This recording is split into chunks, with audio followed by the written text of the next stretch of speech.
उसके घर के दादी ने उनको गधे का दूध पिलाया। प्रेजेंट टाइम है वो एक साइलेंट पेंडेमिक है। हमारा सबसे हाईएस्ट इसमें कोई होगा तो हमारा इंडिया है। ये कैसे इम्यूनिटी पे इफेक्ट कर रहा है, हमारे फंगल और बैक्टीरियल जो इन्फेक्शन होती है उससे भी जानलेवा हो सकती है हमारी। उनमें हमारे जो पहले के एंटीबायोटिक्स है वो काम ही नहीं कर रहे हैं। अगर बहुत सारे लोग ऐसे होते हैं जो एंटीबायोटिक कभी यूज ही नहीं करते हैं तो उन पे भी ये पेंडेमिक का असर पड़ेगा। अगर आपका बुखार 3 दिन से ज़्यादा है, आपको खांसी ज़्यादा आ रही है, खांसी में बलगम गिर रहा है, सांस लेने में दिक्कत हो रही है, तो क्या ऐसी दुनिया आ सकती है जहाँ पे छोटी सी छोटी इन्फेक्शन भी जानलेवा हो सकती है? तो अगर इन बिटवीन अगर हम डोज पूरा नहीं करते हैं तो क्या इफेक्ट करेगा? जस्ट 10 दिन का बच्चा है और उसको ब्लड में मल्टी ड्रग रेजिस्टेंस इन्फेक्शन आना चालू हुआ है। प्रेजेंट रियलिटी में है कि हमारी कोई भी बीमारियां ठीक नहीं हो रही हैं जल्द। क्या हमारे डॉक्टर्स लोग भी इस पे काम करेंगे कि हमें प्रिस्क्राइब ही ना करें? अभी इन्फेक्शन बहुत ज़्यादा हो रहा है तो उसमें एक नाम टॉप पे है सुपर बग का। तो ये सुपर बग क्या है? ये अगर मैं पूछूं कि गोल्डन रूल 5 क्या होने चाहिए कि हम AMR से बच सके? First and most important, self medicated antibiotics. हमेशा डॉक्टर्स को कंसल्ट करें अगर बुखार 3 दिन से ज़्यादा है, और जो ज़रूरतमंद जांच है वो भी करना है। अगर आपको किसी ने एंटीबायोटिक का कोर्स दिया हुआ है डॉक्टर ने, तो वो एंटीबायोटिक का कोर्स पूरा करें। 5वीं और महत्वपूर्ण बात, हम साइलेंट पेंडेमिक में बढ़ रहे हैं। इस पे प्राइम मिनिस्टर नरेंद्र मोदी को भी बात करनी पड़ी, पब्लिक को एड्रेस करना पड़ा। तो इन सब पे हम ऐसा एक पुख्ता कानून या फिर ऐसा कुछ सजेशन या पॉलिसी या कुछ ला क्यों नहीं पा रहे? फ्यूचर 2050 में शायद 8 मिलियन तक ये डेथ का आंकड़ा हो सकता है।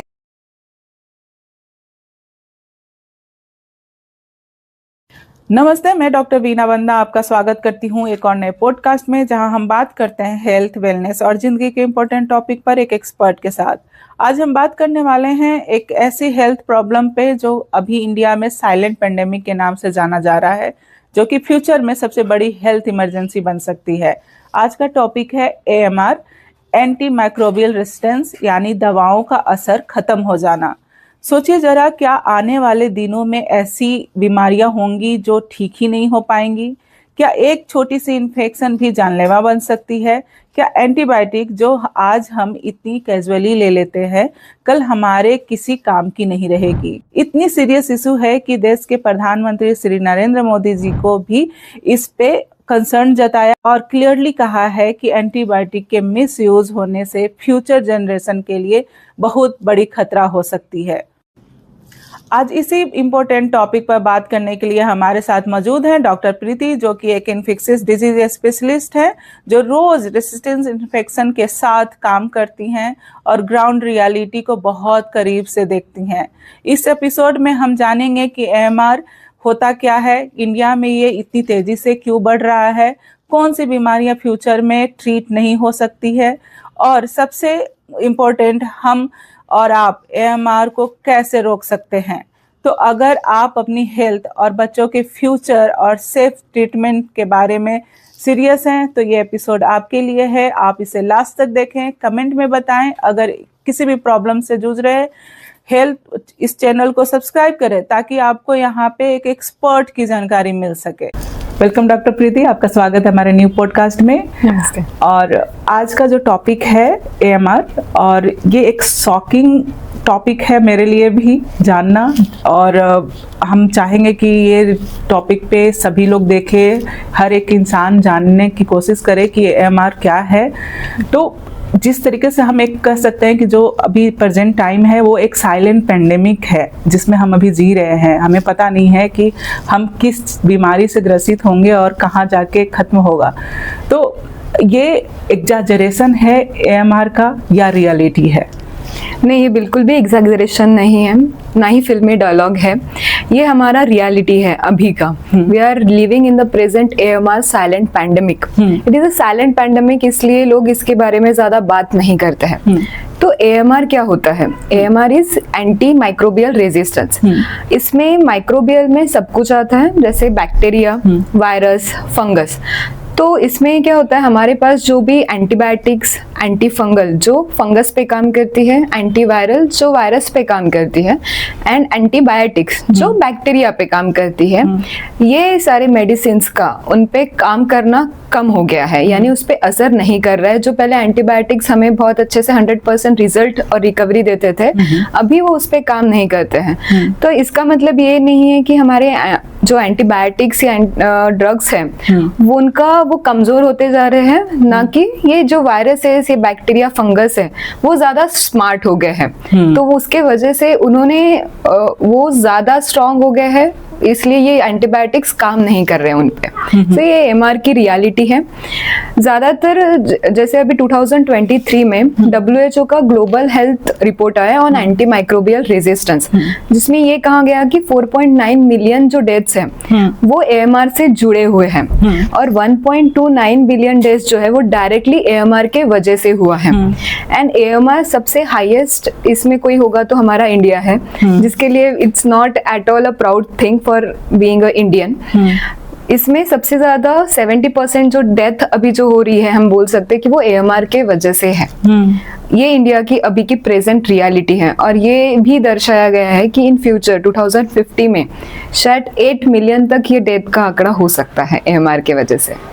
तो जिस तरीके से आपने आंकड़ा अभी बताई है, तो हम ऐसे कह सकते हैं कि इंडिया ऐसी कंट्री है जो हाई रिस्क जोन में अभी है, जो हमें पता भी नहीं है कि हम किन किन बीमारियों से, छोटी सी बीमारी भी होगी जो इन्फेक्शन कहलाती है, फंगल और बैक्टीरियल जो इन्फेक्शन होती है, उससे भी जानलेवा हो सकती है हमारी।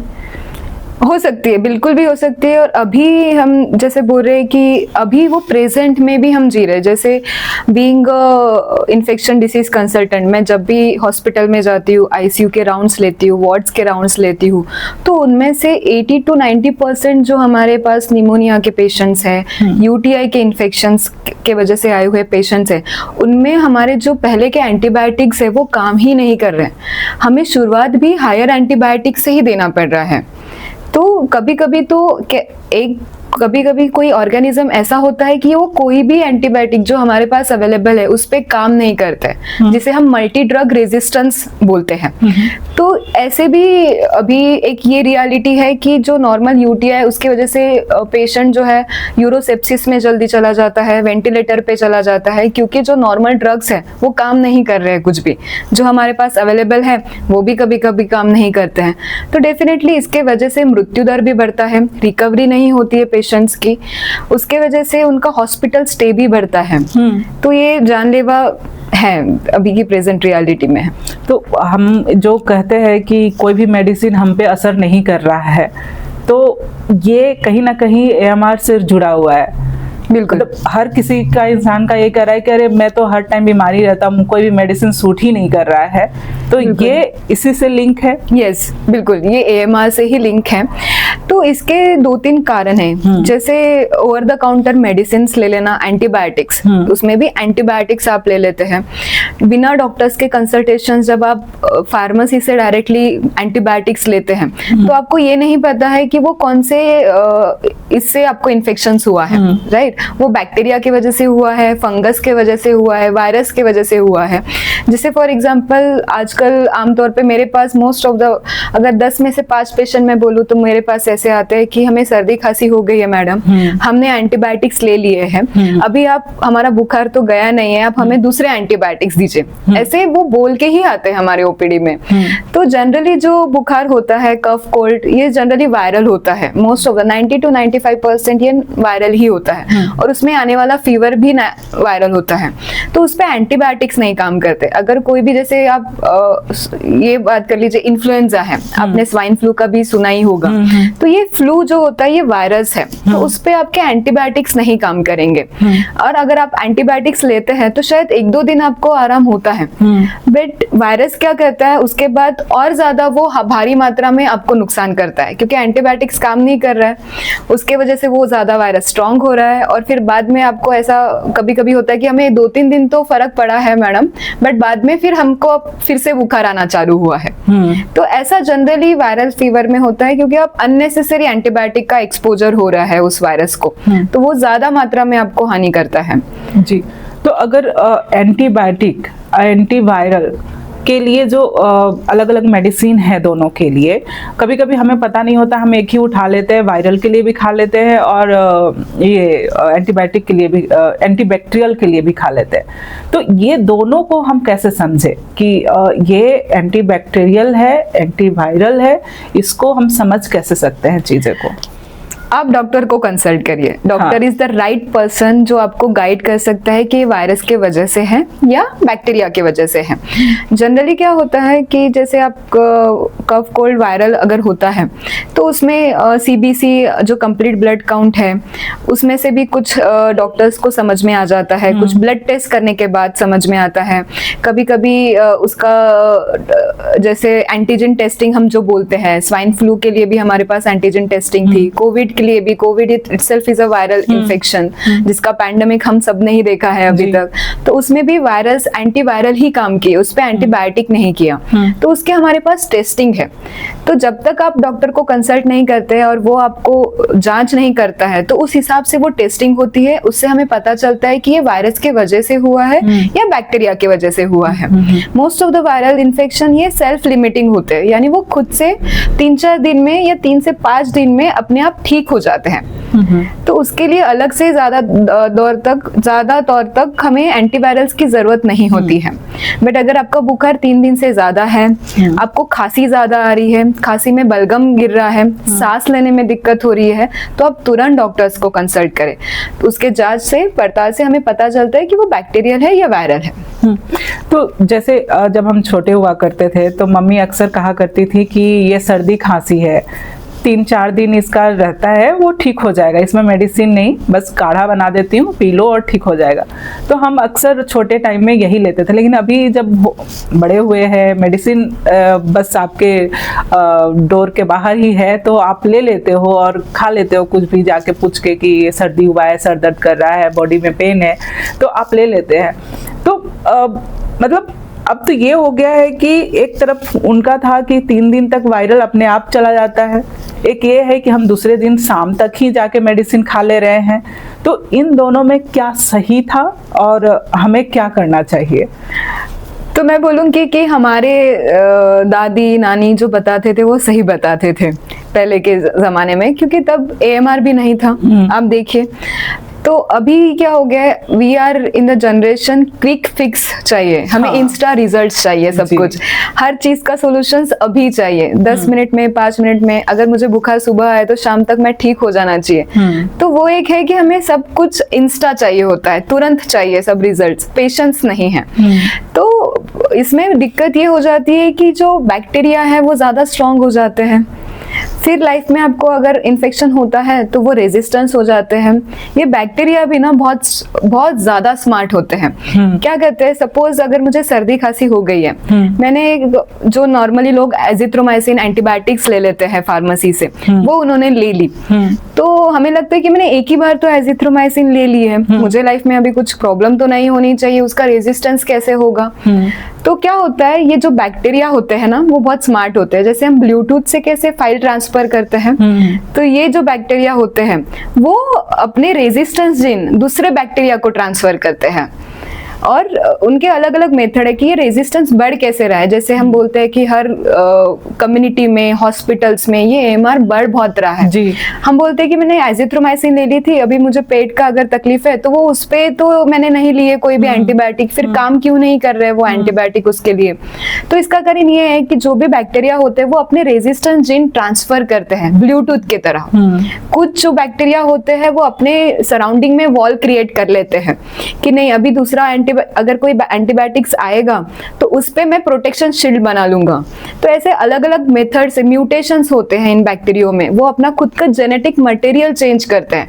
हम अपना मटेरियल जेनेटिक कोई चेंज कर सकते हैं नहीं, बट उनमें वो कैपेबिलिटी है कि वो अपना जीन म्यूटेशंस कर सकते हैं। तो इतने अलग अलग मेथोडोलॉजी है कि ये बैक्टीरिया है वो बहुत स्मार्टली एक्ट करते हैं विद इन, अगर आप 15 दिन का भी एंटीबायोटिक खा रहे अननेसेसरी जरूरत नहीं होने पर, तो वो स्मार्टली बहुत रेजिस्टेंट बहुत जल्दी डेवलप कर लेता है। इसलिए हम अभी AMR जो है एंटीमाइक्रोबियल रेजिस्टेंस, वो इसलिए बहुत तेजी से भी बढ़ रहा है। तो ये सारी चीजें उसमें बहुत ज्यादा महत्वपूर्ण है कि अगर वायरल फीवर है तो एंटीबायोटिक्स ना ले, डॉक्टर्स को कंसल्ट करें। अगर डॉक्टर को लगता है जांच पड़ताल के बाद कि नहीं आपको एंटीबायोटिक की जरूरत है या कुछ टेस्ट करनी जरूरी है, तो वही आपको प्रॉपर प्रिस्क्रिप्शन से आप एंटीबायोटिक्स लीजिए। जी बिल्कुल। तो ये एंटीबायोटिक की अगर बात करें तो बहुत सारे ऐसे स्टेट है जहाँ पे एंटीबायोटिक ऐसे ही दे देते हैं, डॉक्टर की ही मैं बात यहाँ कर रही हूँ, वो जांच करते हैं कि ये बीमारी है, 2-3 एंटीबायोटिक दे देते हैं कि वो जल्दी ठीक हो जाएगा। लेकिन मुझे लगता है कि वो एंटीबायोटिक उनको हार्म करता है आज के डेट में। जैसे तो ये एक बहुत बड़ी पॉपुलेशन उस तरफ बढ़ रही है, जैसे हम पेंडेमिक में है, तो क्या हमारे डॉक्टर्स लोग भी इस पे काम करेंगे कि हमें प्रिस्क्राइब ही ना करें? तो उस पे क्या आपकी राय हो? इसमें 2-3 चीजें हैं। हाँ। एक तो क्या डॉक्टर्स पे ना, जब जैसे मैं खुद का अनुभव बताती हूँ, मेरे पास जनरली पेशेंट्स 10 जगह घूमने के बाद ही आता है। हाँ। तो दिक्कत ये हो जाती है कि डॉक्टर्स पे ना और नॉर्मल लोगों का बहुत प्रेशर होता है। अगर मैं उनको एंटीबायोटिक्स नहीं लिख के दे रही हूँ तो मैं अच्छी डॉक्टर नहीं हूँ, तो वो दूसरे डॉक्टर्स के पास जाते हैं। जैसे हम बोलते हैं ना कि आप विंडो शॉपिंग करते हैं कपड़ों की, तो आजकल डॉक्टर्स के से विंडो शॉपिंग्स भी लोग करते हैं, मरीज करते हैं कि नहीं ये डॉक्टर ने हमें एंटीबायोटिक्स नहीं दिया है तो ये डॉक्टर अच्छा नहीं है। नहीं, ऐसा नहीं होता है। वो एक प्रेशर भी होता है डॉक्टर्स में कि एंटीबायोटिक्स नहीं दे रहे, ये पेशेंट्स फिर से नहीं आएगा। तो मुझे लगता है कि वो हम खुद होके ही ना मांगे कि हमें एंटीबायोटिक्स के ही लिख के दो। मेरे तरफ आने वाला पेशेंट जो होता है, जब मैं उसको बोलती हूँ कि नहीं आपको एंटीबायोटिक्स की जरूरत नहीं है, आप सिर्फ पैरासिटामोल लीजिए, बुखार आता है तो फॉलोअप में रहिए, और सर्दी खांसी के लिए जो भी कफ सिरप है वो लीजिए आप। तो उससे 2-3 दिन में आप पेशेंस रखिए, 3 या 5 दिन में आपका बुखार या आपकी सर्दी खांसी धीरे धीरे ठीक हो जाएगी। बट उन्हें इंस्टा रिजल्ट्स चाहिए होते हैं, आप एंटीबायोटिक ही लिख के दीजिए। तो ओवरऑल ये प्रेशर बहुत होता है डॉक्टर पेशेंट्स के बीच में।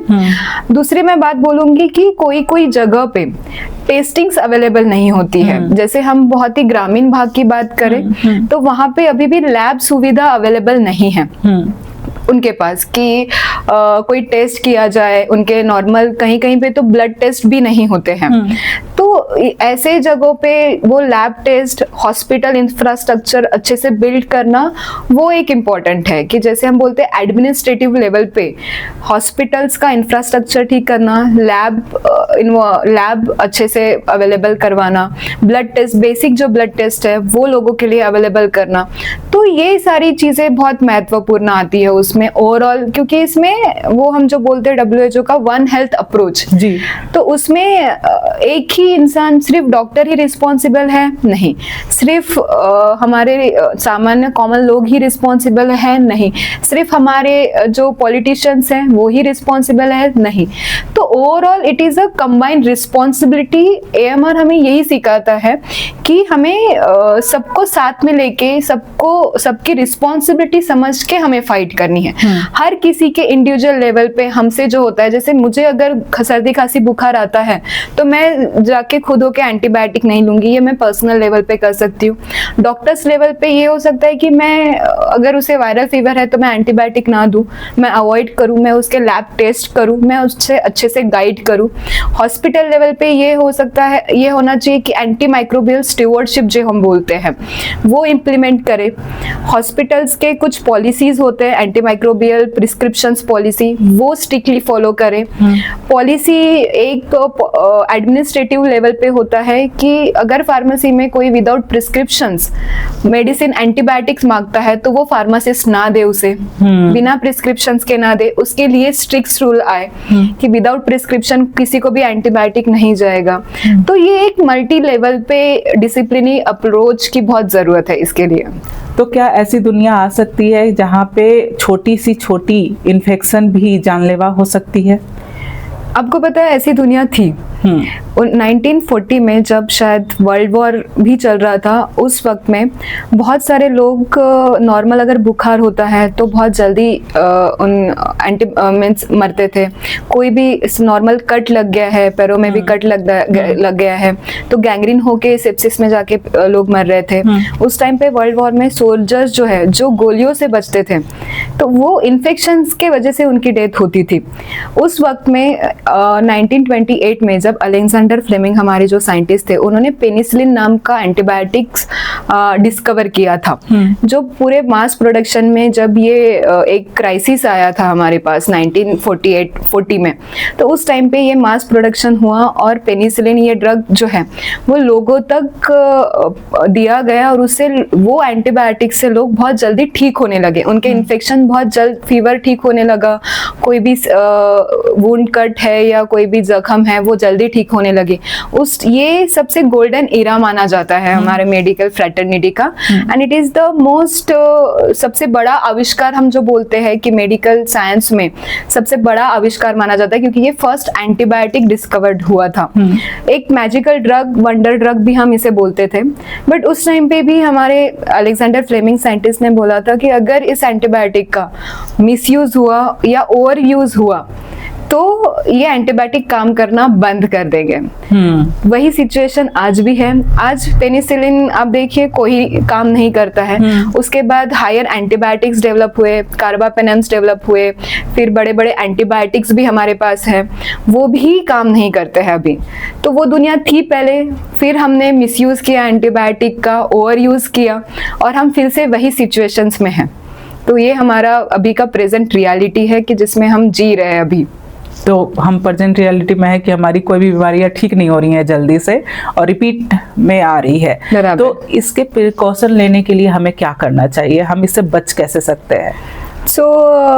हमारे माननीय प्रधानमंत्री नरेंद्र मोदी जी ने भी अभी रिसेंटली मन की बात में भी आह्वान किया है कि 1-2 एंटीबायोटिक्स या बिना प्रिस्क्रिप्शंस के, बिना डॉक्टर के प्रिस्क्रिप्शन से एंटीबायोटिक ना ले। तो प्लीज फॉलो दैट स्ट्रिक्टली।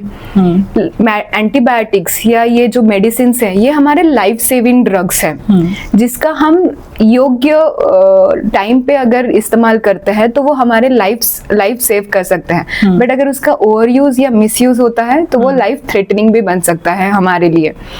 तो ओवर द काउंटर प्रिस्क्रिप्शन जो हमने बात की अभी, वो ना ले। बिना डॉक्टर्स के प्रिस्क्रिप्शंस जो है वो आप बिना डॉक्टर्स कंसल्ट के बिना एंटीबायोटिक्स ना ले। दूसरा, अगर एंटीबायोटिक का कोई कोर्स आपको डॉक्टर ने चालू किया है तो जनरली ऐसा होता है कि नहीं, अभी मैंने 2 दिन की मेडिसिन खा ली, मैं बहुत ठीक हो गया हूँ और अभी मैं बाकी का कोर्स नहीं करूंगा तो भी चलेगा। तो इसके वजह से भी AMR ये एक मेन कारण है कि AMR भी और बहुत ज्यादा बढ़ता है। वो बैक्टीरिया और भी ज्यादा स्ट्रांग होने लगते हैं। तो अगर कोई डॉक्टर ने आपको एंटीबायोटिक्स का कोर्स दिया है, सपोज 7 दिन का दिया है, 14 दिन का दिया है, तो वो कोर्स कंप्लीट करे, बीच में ही गोलियां ना छोड़े। तो वो एक महत्वपूर्ण बात है कि ये प्रिकॉशंस एक इंडिविजुअल लेवल पे, सामान्य लेवल पे आप बहुत इजीली फॉलो कर सकते हैं। जी, तो मैं यहाँ अपील भी करती हूँ आप लोग से कि प्लीज़ आप डॉक्टर से मिल के ही कोई एंटीबायोटिक लीजिए, क्योंकि हमारे इंडिया में हाई रिस्क में अभी एंटीबायोटिक का जोन चल रहा है। हम पेंडेमिक में हैं और ये ऐसी पेंडेमिक है जो कि हमें पता भी नहीं है, हम खुद ही उस जोन में जा रहे हैं। हम खुद ही बाय कर रहे हैं, खुद ही अपने शरीर को खिला रहे हैं उसे और अपने बैक्टीरिया को और मजबूत कर रहे हैं दिन पर दिन। तो ये अपील है आपसे कि प्लीज़ डॉक्टर को कंसल्ट करिए और जो भी मेडिसिन ले रहे हैं उसका सही है आपके लिए कि नहीं है, और वो डॉक्टर से समझे, ना कि कहे कि मुझे एंटीबायोटिक दे दो, मुझे वही चाहिए, मुझे जल्दी ठीक होना है।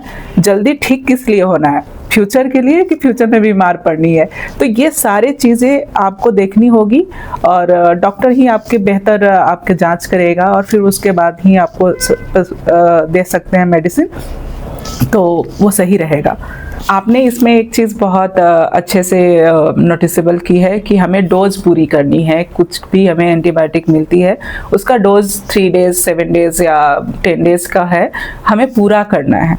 तो अगर इन बिटवीन अगर हम डोज पूरा नहीं करते हैं तो क्या इफेक्ट करेगा वो बॉडी को? और इसी से एक रिलेटेड एक और क्वेश्चन है मेरे पास कि अगर बहुत सारे लोग ऐसे होते हैं जो एंटीबायोटिक कभी यूज़ ही नहीं करते हैं, तो तो उन पे भी ये पेंडेमिक का असर पड़ेगा, AMR का असर पड़ेगा, क्योंकि उन्होंने तो कभी लिया ही नहीं। तो ये 2 चीज़ मुझे क्लियर कीजिए कि डोजेस लेना उतना जितना बोला गया है, क्योंकि बहुत टाइम ऐसा होता है कि हम ठीक फील करते हैं, 2 दिन 3 दिन में ठीक फील करते हैं, और डोजेस 5 डेज का है और हम लास्ट के 1-2 डेज का छोड़ देते हैं कि अब मैं ठीक हो गई हूँ, अब नहीं लेती हूँ। तो वो क्या इफेक्ट करेगा, और अगर मैंने डोज नहीं लिया है तो क्या इफेक्ट करेगा? सो एंटीबायोटिक का डोज लेना क्यों ज़्यादा महत्वपूर्ण है? मैं आपको एक पेशेंट की स्टोरी बताती हूँ। एक 17-18 साल की बच्ची होगी, उसको बुखार आ रहा था, एंटीबायोटिक्स लिए, फिर उसे बोला गया था कि 14 दिन का कोर्स कंप्लीट करना है, क्योंकि उसे टाइफाइड डायग्नोज हुआ था। ठीक है। तो हमने बोला 14 दिन का कोर्स ले लो। 7 दिन के बाद ठीक हो गई, तो बोला अभी मैं ठीक हो गई हूँ, मैं एंटीबायोटिक्स क्यों लूँ, मुझे तो उसकी वजह से एसिडिटी भी होती है, अभी मैं ठीक हो गई हूँ, अभी मैं एंटीबायोटिक्स नहीं लूँगी। उसने एंटीबायोटिक्स बंद कर दिए। 10 दिन के बाद फिर से उसे बुखार आना चालू हो गया, फिर से वो एडमिट हुई, फिर से उस लड़की ने 7 या 8 दिन का ही कोर्स कंप्लीट कर लिया कि नहीं मुझे अभी ठीक लग रहा है, मुझे मेडिसिन नहीं खाने अभी। वो लड़की तीसरी बार मेरे अंडर एडमिट हुई। 2 जगह उन्होंने एंटीबायोटिक का कोर्स कंप्लीट नहीं किया था। जब हम हिस्ट्री देखते हैं, हमारा एक मेन ये होता है कि हम हिस्ट्री पेशेंट्स की बहुत लेते हैं कि क्या किया है, क्या हुआ है उनको, कौन से एंटीबायोटिक्स मिले हैं, नहीं मिले हैं। तो मैंने जब भी उसको पूछा कि नहीं मैम हमको बोला था कि 14 दिन, बट मैंने नहीं लिया। मैंने पूछा क्यों नहीं लिया है, एंटीबायोटिक का कोर्स कंप्लीट करना इंपॉर्टेंट है। नहीं मैं ठीक हो गई थी, मेरा बुखार तो चला गया था, तो क्यों ही जरूरत है। तो ऐसा होता है जैसे टाइफाइड में जब आप एंटीबायोटिक का कोई भी इन्फेक्शन में, मैं आपको टाइफाइड का एग्जांपल दे रही हूँ कि कोर्स आप जब कंप्लीट नहीं करते हैं तो क्या होता है कि वो जो जैसे टाइफाइड के ऑर्गेनिज्म हैं, जो भी जंतु हैं, वो ज्यादा स्ट्रांग हो जाते हैं। वो थोड़ी देर के लिए दबते हैं बट मरे तो नहीं है। तो कंप्लीटली रिकवरी नहीं आई है, कंप्लीटली डिस्ट्रॉय नहीं हुए हैं वो सारे ऑर्गेनिज्म, क्योंकि अभी हम लोग माइक्रोस्कोप देख के तो हम देख नहीं रहे कि 10 ऑर्गेनिज्म है या 5 ऑर्गेनिज्म है। वो हमारे पास अभी भी सुविधा नहीं है कि हम वो माइक्रो लेवल पे देखें। तो एंटीबायोटिक का कोर्स इसलिए बहुत ज्यादा रिसर्च हुई है, 50 साल के गाइडलाइंस है हमारे पास कि वो स्पेसिफिक ड्यूरेशन हमारे गाइडलाइंस में ही मेंशन किया गया है कि अगर इन्फेक्शन होता है, अगर सपोज आपको बैक्टीरियल URTI बोलते हैं, अपर रेस्पिरेटरी ट्रैक इन्फेक्शन, अगर वो बैक्टीरियल हुआ है तो 7 दिन का कोर्स करना जरूरी होता है। टाइफाइड हुआ है तो आपको 14 दिन का कोर्स कंप्लीट करना जरूरी होता है, क्योंकि उस पर बहुत सारे रिसर्च ट्रायल्स हुए हैं कि एंटीबायोटिक बीच में छोड़ देने से भी क्या क्या साइड इफेक्ट हो सकता है। तो वो रिकरेंस होता है, रिकरेंस हॉस्पिटलाइजेशन आपका बढ़ गया। उस लड़की का तीसरी बार जब हमने टाइफाइड के लिए टेस्टिंग किया एंटीबायोटिक्स का, तो जो पहले 2 एंटीबायोटिक लिए थे वो रेजिस्टेंस आ गए, तो अभी हमें उसे हायर एंटीबायोटिक देना पड़ा। फिर कुछ एंटीबायोटिक्स हैं जो हम गोली के फॉर्म में नहीं होते हैं, इंजेक्शन ही लेने पड़ते हैं। तो इवेंचुअली क्या हुआ उस लड़की के केस में कि उसने एंटीबायोटिक पहले कोर्स कंप्लीट किया होता तो उसे 2 बार हॉस्पिटल में एडमिट नहीं होना पड़ता, उसका खर्चा नहीं बढ़ता और उसे हायर एंटीबायोटिक का एक्सपोजर भी नहीं हुआ होता। तो ये 3 चीजें हैं कि हम जब बोलते कि ठीक हो गया अभी एंटीबायोटिक्स बंद कर देते हैं, तो फ्यूचर में हम नहीं देख पाते कि उसके कॉन्सिक्वेंसेस हमें कितने ऊपर फेस करने पड़ते हैं। एक तो हमें ट्रीटमेंट भी बहुत ज्यादा महंगी हो जाती है फ्यूचर में आपके लिए, एंटीबायोटिक का रेजिस्टेंस भी बढ़ता है और आपका जो माइक्रोबियल फ्लोरा है जैसे हमने अभी डिस्कस किया तो वो भी और ज्यादा रेजिस्टेंस बढ़ने लगता है। तो इसलिए एंटीबायोटिक का कोर्स करना बहुत ज्यादा महत्वपूर्ण है। ये वन ऑफ द कारण है AMR के लिए। अभी भी 50 से 70% लोग एंटीबायोटिक का कोर्स कंप्लीट नहीं करते हैं। हाँ। इसलिए वो बोलते कि नहीं हमें ठीक हो गए। तो ये बहुत महत्वपूर्ण कारण है AMR के लिए, कारणीभूत है कि जैसे सेल्फ मेडिकेशन भी है और कंप्लीट कोर्स ना करना भी उतना ही ज्यादा हानिकारक है AMR के लिए। तो यहाँ पे कह सकते हैं कि जैसे कि अगर आप कंप्लीट नहीं करते हो और बीच में ही छोड़ते हो तो वो जो बैक्टीरिया था या वायरस था वो स्ट्रांग होता है उस एंटीबायोटिक से, वो ज्यादा स्मार्ट हो जाता है। और नेक्स्ट टाइम जब भी आपको अगर कोल्ड ही हुआ है, फॉर एग्जांपल कोल्ड हम लेते हैं, हैं, तो वो कोल्ड में वो एंटीबायोटिक उतने तरीके से काम नहीं करेगा, आपको स्ट्रॉन्ग वाला लेना है। तो जो कहते हैं कि हमारे पे मेडिसिन काम नहीं कर रहा है, ये तो पिछले बार काम कर गया था, अभी नहीं कर रहा है, तो हम हमारी गलतियों का ही हम भोग रहे हैं, ऐसा हम बोल सकते हैं उसके लिए। मतलब हाँ कि हमने जो पहले गलतियां किए हैं, उसके ही कॉन्सिक्वेंसेस हमें फेस करने पड़ते हैं फ्यूचर में। तो ये छोटी सी चीज है, लेकिन हम बहुत डेंजरस जोन में है। हाँ, बहुत ज्यादा, क्योंकि वो उसके जो इमीडिएट इफेक्ट नहीं दिखते हैं ना, तुरंत नहीं दिखता है। हाँ, तो हमें तुरंत उसके साइड इफेक्ट्स भी नहीं दिख रहे हैं, वो ये क्रोनिकली हो रहा है। इसलिए हम इसे बोलते हैं कि साइलेंट पैंडेमिक है। पैंडेमिक है, बट उसमें अभी तक लोगों में उतनी उसकी अवेयरनेस नहीं है, लोगों को शायद इंफॉर्मेशन भी नहीं है, जानकारी नहीं है, किसी ने उन्हें बताया ही नहीं, एजुकेशन नहीं है उनका, उसकी अच्छी नॉलेज नहीं है। और बहुत ज़्यादा कभी कभी ये होता है कि इसका जो लॉन्ग टर्म जो इफेक्ट है, जैसे हम अभी जितना एंटीबायोटिक हमने 20-30 साल में जितना मिसयूज हुआ है हर लेवल पे, वो उसका अब हमें 2026 में हम फेस कर रहे हैं, उसके बहुत ज़्यादा हाई कॉन्सिक्वेंसेस हम फेस कर रहे हैं। जो लोग, बहुत सारे ऐसे लोग हैं जो एंटीबायोटिक नहीं लेते हैं और ना लिया होगा, बहुत सारे ऐसी पॉपुलेशन हमारे इंडिया में होंगे लोग, तो ये AMR उनके ऊपर भी लागू हो जाएगा, उनको भी अफेक्ट करेगा? बिल्कुल। हम एक वन हेल्थ अप्रोच है WHO का, जिसमें ये होता है कि environment, hospital, community and then individual, all are interconnected. तो जैसे हम एग्रीकल्चर की भी बात करते हैं, तो वहाँ पे भी अभी एंटीबायोटिक का यूज हो रहा है। अगर एंटीबायोटिक के वजह से जो आप फल खा रहे हैं, जो भी सब्जियां खा रहे हैं, तो उसमें जो ऑर्गेनिज्म है वो भी रेजिस्टेंस आ रहे हैं, तो वो कम्युनिटी में ही एक्वायर्ड है। हम पहले बोलते थे कि नहीं, जिसको बहुत ज्यादा एंटीबायोटिक मिला है, जो पहले बहुत ज्यादा हॉस्पिटल में एडमिट हुए हैं, उनमें ही एंटीबायोटिक रेजिस्टेंस होगा। ये हमारी 10 या 20 साल पहले की सोच थी। बट अब हम देखते हैं, जब मैं पीडियाट्रिक वार्ड में इन्फेक्शन के लिए राउंड लेने जाती हूँ, तो आप बिलीव नहीं करेंगे, ये बहुत शॉकिंग भी हमारे लिए है कि जस्ट 10 दिन का बच्चा है और उसको ब्लड में मल्टी ड्रग रेजिस्टेंस इन्फेक्शन आना चालू हुआ है। वो बहुत शॉकिंग है।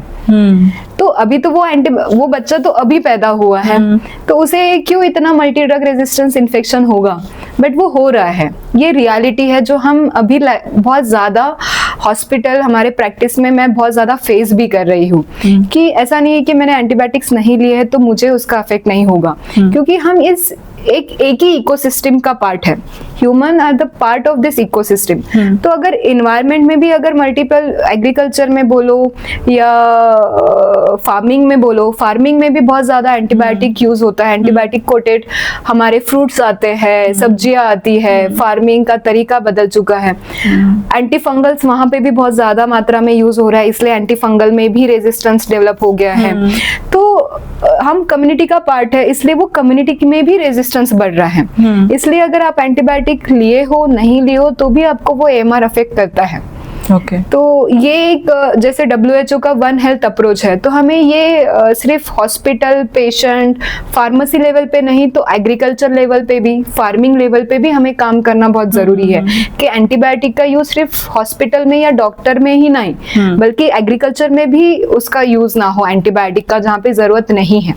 अभी मुझे एग्रीकल्चर की उतनी नॉलेज नहीं है, बट एंटीबायोटिक का यूज डेफिनेटली नहीं होना चाहिए वहाँ पे, तो वो ना हो। उसके वजह say that is also one of the क्या बोल सकते हैं, वो भी हमें एक AMR के लिए एक सोल्यूशन है जो हम कम कर सकते हैं AMR। अगर एंटीबायोटिक की बात हो रही है तो सबसे ज़्यादा एंटीबायोटिक हम देते हैं सर्जरी में, डिलीवरी के टाइम में, कैंसर ट्रीटमेंट और बहुत सारे बड़ी बड़ी बीमारियों में भी इसकी एंटीबायोटिक की डोजेस काफ़ी ज़्यादा लगती है।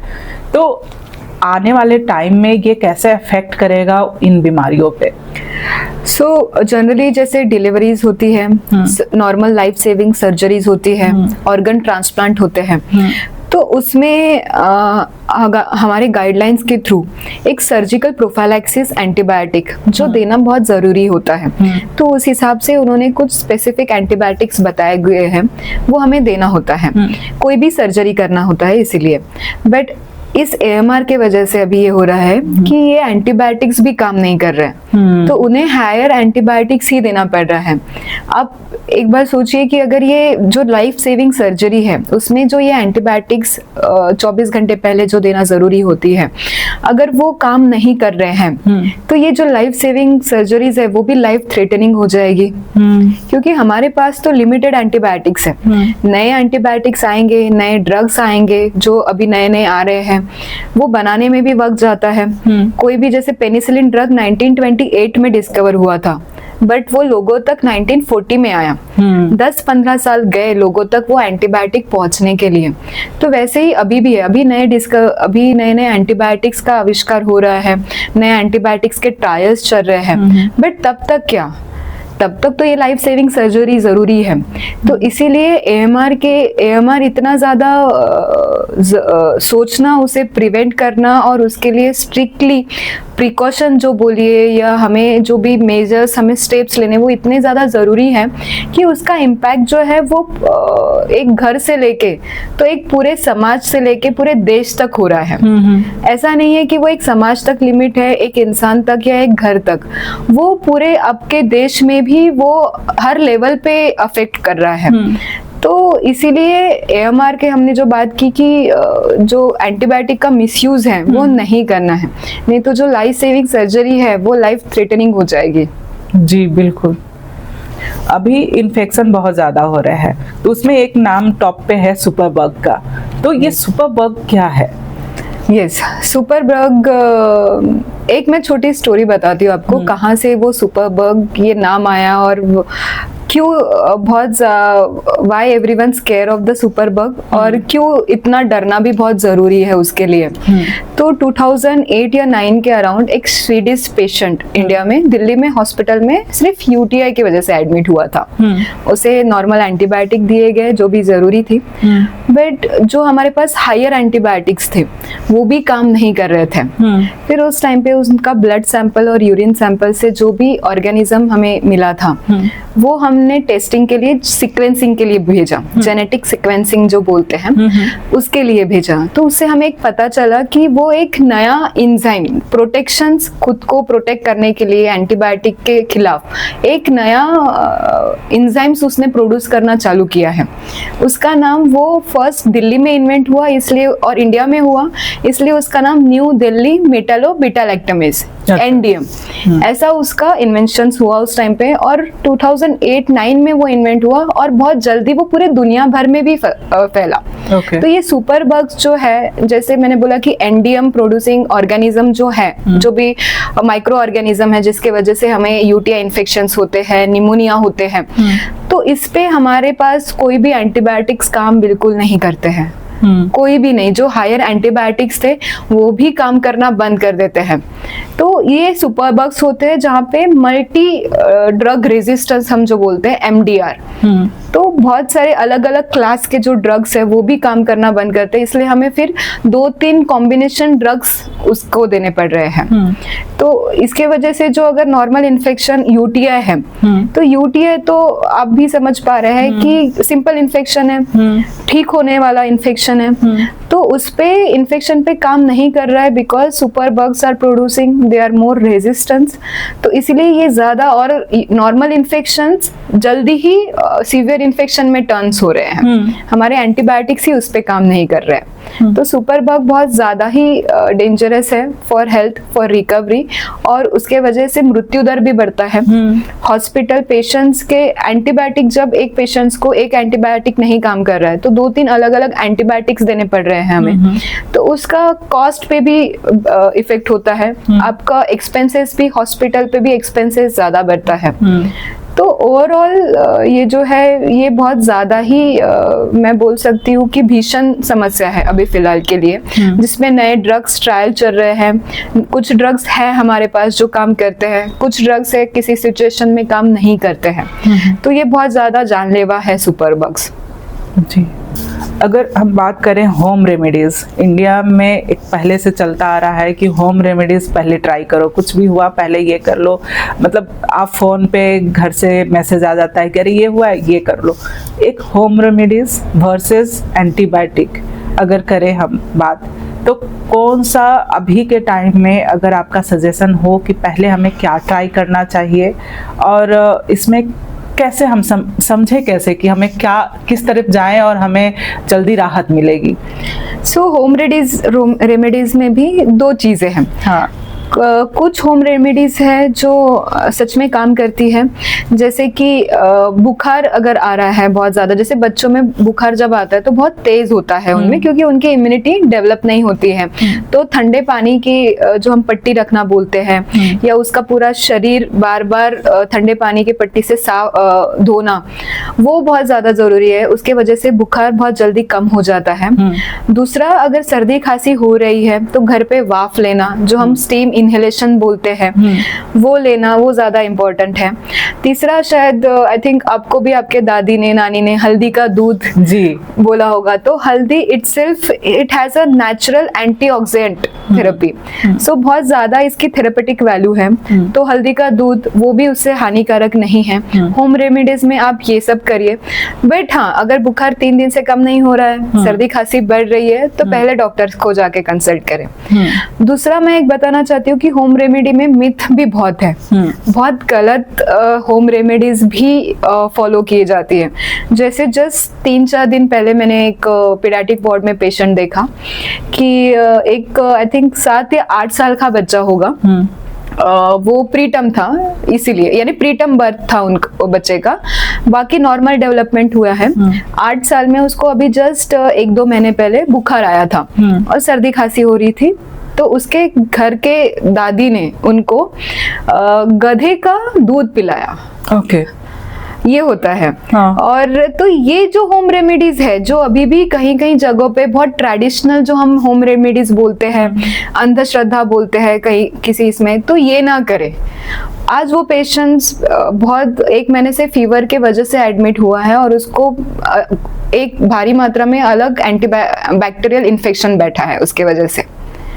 तो मुझे ये बोलना है कि होम रेमेडीज जो सही है वही आप फॉलो करें, जिसका साइंस प्रूवन है, जो आप जिसके बारे में हमें जन सामान्य में इंफॉर्मेशन है, वो ना करें जिसके वजह से वो और ज्यादा हानिकारक हो। तो ये भी बहुत समझना जरूरी है कि मिथ्स और फैक्ट दोनों बहुत जरूरी है। दूसरा, एंटीबायोटिक्स। तो एंटीबायोटिक्स में अगर बुखार आता है, सर्दी खांसी होती है, तो तुरंत लेना, ये भी एक मैंने बड़ा मिथ सुना है कि नहीं, जितना जल्दी आप एंटीबायोटिक्स ले लेंगे उतनी जल्दी रिकवरी। अगर आज मैं एक पहले दिन में ही बुखार आ रहा है तो मैं अगर आज एंटीबायोटिक ले लूंगा तो मैं ठीक हो जाऊंगा। ये सबसे बड़ा मिथ जो मैं सुनती हूँ आजकल। तो ऐसा नहीं है। Early antibiotic is not equal to fast recovery. Early antibiotics और higher antibiotics it directly related to antimicrobial resistance. वो समटाइम्स कभी कभी आपको नुकसान भी करता है। कुछ एंटीबायोटिक्स आप जब लेते हैं वायरल इन्फेक्शन में या ओवर द काउंटर जब लेते हैं, तो उसके ऊपर ड्रग के साइड इफेक्ट्स भी आते हैं। लूज मोशंस होना, पूरे शरीर पर रैश आना, ये बहुत उसके अलग अलग साइड इफेक्ट्स है रेजिस्टेंस छोड़ के। तो अगर आप बिना प्रिस्क्रिप्शन के एंटीबायोटिक ले रहे हैं तो कभी कभी आपकी बॉडी वो टॉलरेट नहीं करती है और फिर साइड इफेक्ट्स ये बहुत ज्यादा कभी कभी हार्मफुल भी हो सकते हैं। एंटीबायोटिक के साइड इफेक्ट जो है वो कभी कभी बहुत ज्यादा टॉक्सिक लेवल पे भी जा सकते हैं, जिसके लोगों की जान जाते हुए हमने देखा हुआ है। तो एंटीबायोटिक्स जब जरूरत नहीं है तब ना लें। सो ये मिथ्स फैक्ट्स जो है, फैक्ट्स में बिलीव करें, वो ज्यादा इम्पोर्टेंट है। तो जिस तरीके से हमने बात की कि ये बीमारी ही ठीक नहीं करने में हेल्प कर रहा है, कुछ भी हो रहा है हमें ये हेल्प नहीं हो रहा है, कि कुछ भी AMR के जोन में हम चले जा रहे हैं, तो ये किन ये कैसे इम्यूनिटी पे इफेक्ट कर रहा है हमारे? इम्यूनिटी पे डेफिनेटली AMR का बहुत ज़्यादा डायरेक्टली अफेक्ट करता है। वो सपोज अगर किसी को लूज मोशंस हो रहे हैं, वो भी मोस्ट ऑफ द टाइम आप बाहर खाना खा रहे हैं, ट्रैवलिंग हो रहा है, उसके वजह से ट्रैवलिंग में चेंज आया, लूज मोशंस हुए, उसमें लोग एंटीबायोटिक्स ले लेते हैं ओवर द काउंटर्स। तो क्या होता है, गट माइक्रोबायोटा जो हम बोलते हैं कि गट का जो भी माइक्रोबियल फ्लोरा है, एक बात है कि ह्यूमंस आर ना most beautiful creation of the God. So भगवान ने जब हमें भेजा है तो उन्होंने बहुत ही सोच के भेजा है कि how we can fight with all the tragedy and how with all the infections naturally also. So हमारी हर जो सिस्टम है, जैसे अन्न नलिका जिसको हम एलिमेंट्री सिस्टम बोलते हैं, यूरिनरी ट्रैक्ट इंटैक्ट हो गया तो हर सिस्टम में हमारा हेल्दी ऑर्गेनिज्म है, जिसे हम हेल्दी माइक्रोबायोटा बोलते हैं, तो वो हमें प्रोटेक्ट करता है इन्फेक्शन से। कोई भी अगर इन्फेक्शन होता है तो वो फाइट करते हैं और प्रोटेक्ट करते हैं।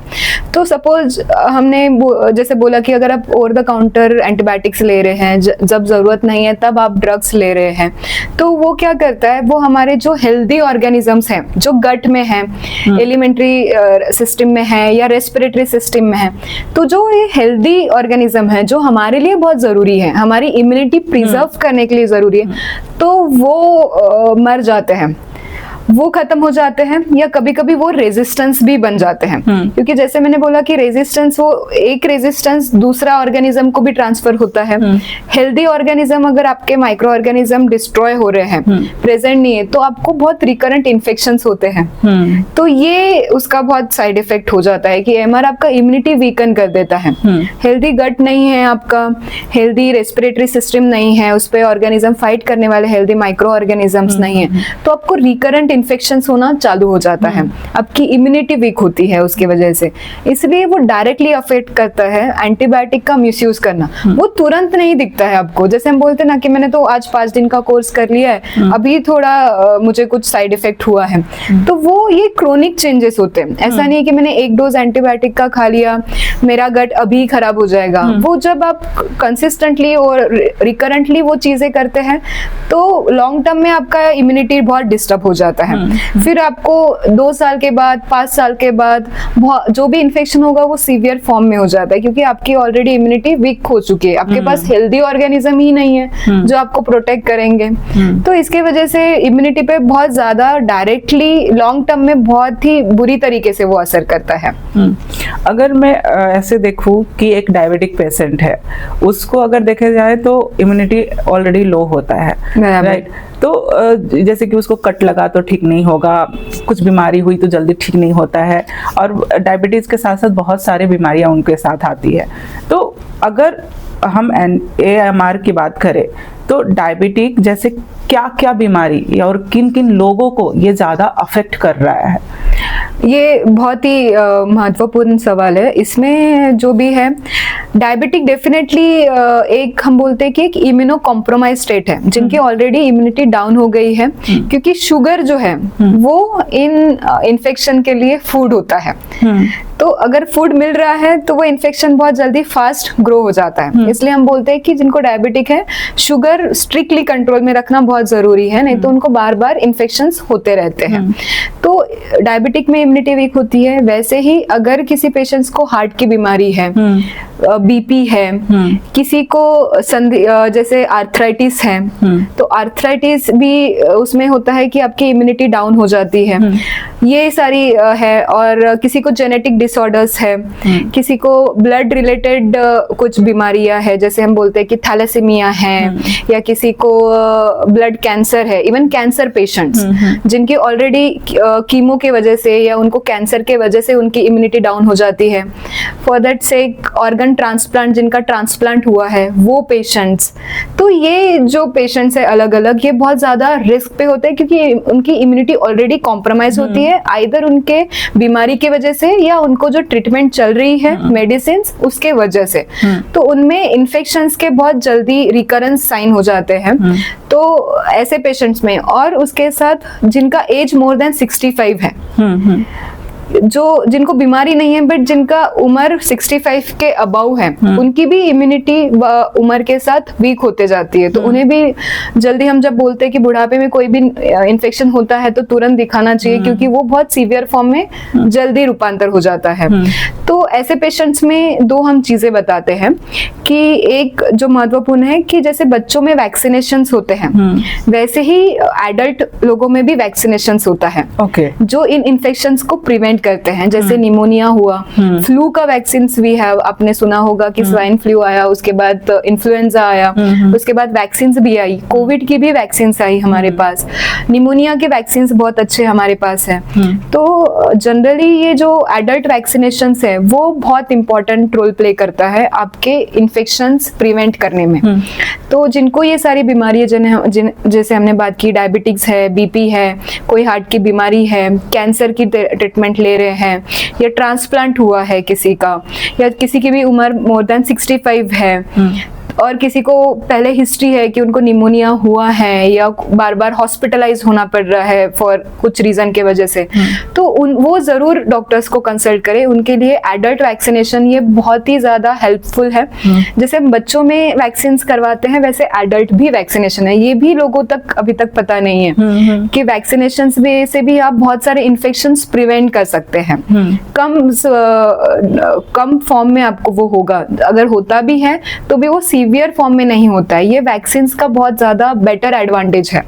भले ही वो शायद आपकी वैक्सीन थोड़ी महंगी होगी, बट वो हॉस्पिटल के खर्च के इतना एक्सपेंसिव नहीं होता है। आप सोचिए ना कि आपको अगर फ्लू का वैक्सीन लग रहा है, हर साल आप फ्लू का वैक्सीन ले रहे हैं, तो अगर आपको सर्दी खांसी भी होगी तो भी आप प्रोटेक्टेड हो, एंटीबॉडी डेवलप हो गई है आपके शरीर में फाइट करने के लिए।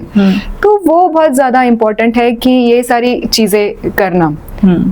जब इतना हमारे बीच में प्रॉब्लम है AMR का, और हम साइलेंट पेंडेमिक में बढ़ रहे हैं, इस पे प्राइम मिनिस्टर नरेंद्र मोदी को भी बात करनी पड़ी, पब्लिक को एड्रेस करना पड़ा, तो इन सब पे हम ऐसा एक पुख्ता कानून या फिर ऐसा कुछ सजेशन या पॉलिसी या कुछ ला क्यों नहीं पा रहे हैं कि ताकि लोग इसके लिए अवेयर हो। और जैसे एग्रीकल्चर, फार्मिंग, मीट फार्मिंग भी अगर कहेंगे तो बहुत सारे चिकन को इंजेक्शन दी जाती है, जल्दी से 10 डेज में वो 2 kg के हो जाते हैं। तो बहुत जगह पे एंटीबायोटिक का यूज हो रहा है और उससे हम AMR की तरफ बढ़ रहे हैं। तो इतना जब कुछ हो रहा है साइलेंटली हमारे बीच में और हम एक बहुत डेंजरस जोन में जी रहे हैं, तो हम इसके लिए क्या लार्जर स्केल पे कर सकते हैं? पॉलिसीज में कैसे चेंजेस होगी? क्या कर सकते हैं कि ओवर द काउंटर हम जाकर मेडिसिन नहीं ले सकते हैं? क्या सजेशन होगा आपके लिए इस सब पे? जैसे WHO का ब्रीद ही है कि वन हेल्थ अप्रोच। AMR जो अभी पैंडेमिक है, साइलेंट पैंडेमिक में हम हैं, और उसके आने वाले कॉन्सिक्वेंसेस भी बहुत अच्छे नहीं हैं। तो जैसे हमने बात की है तो वो मल्टी लेवल्स पे है। जैसे हमने बोला कि जैसे एग्रीकल्चर में भी बहुत ज्यादा एंटीबायोटिक का यूज होता है, ओवर द काउंटर्स प्रिस्क्रिप्शंस है, फार्मेसी लेवल पर लूप होल्स है, हॉस्पिटल्स में पॉलिसीज स्ट्रांगली इम्प्लीमेंटेड नहीं है। जैसे आपने बोला कि हम कहाँ फेल कर रहे हैं, तो सबसे पहले आता है गवर्नमेंट लेवल पे। जैसे अभी भी कुछ मेडिसिन, जैसे एनेस्थेटिक ड्रग्स बोलिए या कुछ अलग एंटीसाइकेट्रिक्स मेडिसिन बोलिए, वो विदाउट प्रिस्क्रिप्शंस कभी भी फार्मेसी से नहीं जाएगी। तो वही स्ट्रिक्ट रूल एंटीबायोटिक्स के लिए भी आना चाहिए। Without doctors prescriptions pharmacy antibiotics दे ही नहीं सकता, अगर देता है तो उस पर स्ट्रिक्ट एक्शन लिया जाए। तो ये मुझे लगता है कि ये एक पॉलिसी जो है वो इम्प्लीमेंट करने से शायद उससे हमें AMR कम करने में मदद होगी। दूसरा है कि हॉस्पिटल्स लेवल में एंटी माइक्रोबियल स्टूवर्डशिप्स, जिसमें अगर जो एंटीबायोटिक की जरूरत है, अगर हायर एंटीबायोटिक की जरूरत है तो वो दिया जाए। बट कभी कभी सिचुएशंस होती है कि आपके अलग एंटीबायोटिक्स जो बेसिक एंटीबायोटिक्स है वो भी काम कर रहे हैं, तो वो देना जरूरी है। बहुत ज्यादा एंटीबायोटिक्स देने भी जरूरत नहीं है। तो हॉस्पिटल लेवल पे एक एंटी माइक्रोबियल स्टेवर्डशिप जो अभी धीरे धीरे हर हॉस्पिटल में इम्प्लीमेंट हो रही है, बट वो अभी भी कॉर्पोरेट या मेजर हॉस्पिटल्स में ही तक सीमित है। तो वो सारे टर्शरी हॉस्पिटल्स में भी, प्राइमरी हॉस्पिटल्स में भी उसका स्ट्रांगली इम्प्लीमेंटेशन होना, ताकि वो AMR कम करने में आपको मदद करेगा। वो एक चीज है कि एक हॉस्पिटल लेवल पे भी ये सारी पॉलिसीज जो है वो स्ट्रांगली इम्प्लीमेंट करना। दूसरा है कि एग्रीकल्चर में जितना एंटीबायोटिक यूज होता है उस पे रिस्ट्रिक्शंस लगाना, वो पॉलिसी थोड़ा रिफॉर्म करना कि वो एंटीबायोटिक्स वहाँ पे यूज ना किया जाए फार्मिंग में, एग्रीकल्चर्स में, इन जगहों पे। तीसरी आती है हमारी इंडिविजुअल, जो बहुत मुझे लगता है कि वो एक इंडिविजुअल रिस्पॉन्सिबिलिटी है। AMR हमें रिस्पॉन्सिबिलिटी सिखाता है।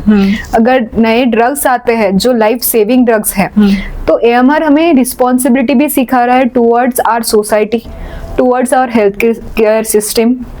तो मुझे लगता है कि एक इंडिविजुअल लेवल पे भी अननेसेसरी एंटीबायोटिक्स ना लेना, सेल्फ मेडिकेशंस एंटीबायोटिक्स का जो हम यूज बोलते हैं, क्योंकि जितना आप रिसर्च देखेंगे सेल्फ मेडिकेशंस एंटीबायोटिक्स यही 70 to 80% ज्यादा है जो कंट्रीब्यूट कर रहा है हमारा AMR के लिए। तो उसके लिए गवर्नमेंट से भी स्ट्रॉन्ग पॉलिसी आना, जो अभी इन द प्रोसेसिंग मीटिंग चल रही है। ICMR के भी गाइडलाइंस, अभी नए AMR से रिलेटेड नए गाइडलाइंस रिफॉर्म हुए हैं, उनके भी नए पॉलिसीज इन द पाइपलाइंस है जो आगे जाके इम्प्लीमेंट्स होंगे, हम देख सकते हैं, जो हेल्थ केयर सिस्टम में इम्प्लीमेंट होंगे, जो एक फार्मेसी लेवल पे भी इम्प्लीमेंट्स होंगे। तो एक इंडिविजुअल लेवल पे भी एंटीबायोटिक्स ना लेना, ओवर द काउंटर एंटीबायोटिक्स ना लेना, सेल्फ मेडिकेशंस एंटीबायोटिक ना लेना, ये सब लेवल पे होना बहुत ज़रूरी है। तो डेफिनेटली हमें, जैसे US बेस में आप कोई भी फार्मेसी में चले जाइए, वहाँ पे एंटीबायोटिक्स नहीं मिलेंगे आपको। They always need a prescription from the doctor। तो वो वैसे ही स्ट्रॉन्ग जब तक हमारे सोसाइटी में या हेल्थ केयर सिस्टम में इम्प्लीमेंटेशंस होते नहीं है वो पॉलिसी के, तब तक AMR को हमें कम करना थोड़ा दिक्कत हो जाएगा। तो ये सारे पॉलिसीज अगर आते हैं, स्ट्रांगली इम्प्लीमेंट होते हैं, जो हम होप कर रहे हैं कि जैसे माननीय प्रधानमंत्री नरेंद्र मोदी जी ने भी अभी अपील किया है, तो हम आगे हम ये सोच रहे हैं कि शायद ये सारी पॉलिसी इम्प्लीमेंट होगी पूरे हेल्थ केयर सिस्टम में। जी जरूर। तो इन सब बचने के लिए हमारे पास गोल्डन रूल के लिए अगर मैं पूछूं कि गोल्डन रूल 5 क्या होने चाहिए कि हम AMR से बच सके?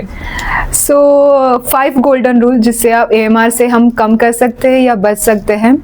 First and most important, self medicated antibiotics. खुद से प्रिस्क्राइब किए हुए एंटीबायोटिक्स ना लें। जब भी कोई भी वायरल कफ कोल्ड होता है तो उसमें अननेसेसरी एंटीबायोटिक्स ना लें। हमेशा डॉक्टर्स को कंसल्ट करें। अगर बुखार 3 दिन से ज़्यादा है, कोई भी तकलीफ आपकी कम नहीं हो रही है, कोई सिम्टम्स आपके कम नहीं हो रहा है, तो डॉक्टर्स को तुरंत कंसल्ट करना है और जो ज़रूरतमंद जांच है वो भी करना है। अगर आपको किसी ने एंटीबायोटिक का कोर्स दिया हुआ है डॉक्टर ने, तो वो एंटीबायोटिक का कोर्स पूरा करें, बीच में अधूरा ना छोड़े। और 5वीं और महत्वपूर्ण बात की वैक्सीनेशंस, एडल्ट वैक्सीनेशंस भी हमारे पास बहुत अच्छे वैक्सीन्स हैं, तो वो वैक्सीन्स लेना भी बहुत ज़रूरी है। उससे काफ़ी प्रिवेंटेबल काफ़ी इन्फेक्शन हम प्रिवेंट कर सकते हैं। तो वैक्सीनेशंस ले, डॉक्टर्स से कंसल्ट करें और सारे वैक्सीन्स ले। ये 5 चीज़ें अगर आप धीरे धीरे शुरुआत करते हैं और इम्प्लीमेंट करते हैं, तो शायद जो AMR का फ्यूचर हमें बताया गया है, हम उससे बच सकते हैं। जी बिल्कुल। जिस तरीके से आपने बहुत डिटेल में जानकारी दी है और ये साइलेंट पेंडेमिक है ये बताया है, और क्यों है कि हम एक बहुत डेंजरस जोन में जा रहे हैं और हमारी कोई भी बीमारियां आने वाले दिनों में ठीक नहीं होंगी, इस थॉट के साथ हम अगर इस वीडियो को बंद करें और यहीं पे अंत करें, तो मेरा एक ही सजेशन होगा कि ये इतना डेंजरस इशू है कि इसमें हमारे देश के प्रधानमंत्री श्री नरेंद्र मोदी जी को भी आकर इस पे कंसर्न जताना पड़ा कि इन फ्यूचर हम बहुत ही बड़े हेल्थ इमरजेंसी में आ सकते हैं। तो उम्मीद करती हूँ कि आज के वीडियो आपको बहुत चीज़ों में क्लियर किया होगा कि एंटीबायोटिक हमें ओवर द काउंटर नहीं लेनी चाहिए, डॉक्टर से मिलकर ही कांटेक्ट करके ही हमें इस पे मेडिसिन लें तो ज़्यादा अच्छा है। कहीं फ्यूचर में ऐसा ना हो आपके साथ, हमारे साथ, कि हम पे कोई भी एंटीबायोटिक काम ही ना करे। तो इस वीडियो से उम्मीद करती हूँ कि बहुत सारे चीज़ों पे आपको क्लैरिटी हुई होगी कि क्यों हमारी बीमारियाँ इतने मेडिसिन खाने के बाद भी ठीक नहीं हो रही हैं। तो फिर मिलते हैं एक नए एपिसोड में एक नए गेस्ट के साथ एक नए टॉपिक पे। तब तक के लिए स्टे हेल्दी, स्टे अवेयर। धन्यवाद।